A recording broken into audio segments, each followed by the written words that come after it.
C'est ici, à la bergerie, qu'Albert Giraud vit sa passion pour les pompiers.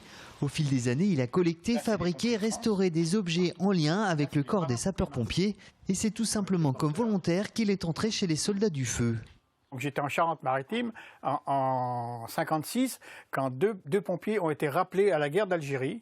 Et il manquait du personnel et je me suis engagé chez eux. Et en 1958, pour aller en Algérie, je suis parti aux pompiers de Paris. Alors là, vous avez le téléphone rouge. Albert Giraud ne compte pas son temps pour remettre en état ses pièces. Véritable machine à remonter le temps à l'image de cet uniforme. C'est un pompier en tenue de 1885, pompier clairon. C'est lui qui avait en charge de prévenir la population d'un éventuel départ de feu. Depuis, le clairon a été remplacé par la sirène. Les véhicules aussi ont bien changé, car les premiers départs au feu se faisaient sur ce type de vélo ou de triporteur.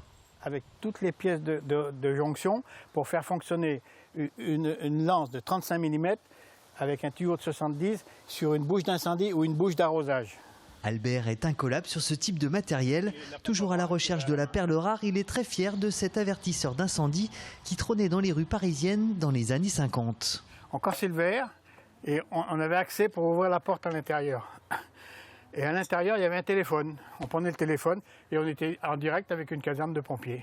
Voilà 60 ans qu'il collectionne ces objets, alors évidemment ça prend de la place. 5000 insignes du corps des pompiers, des centaines de véhicules miniatures et autant de casques et de casquettes réalisées de ses mains.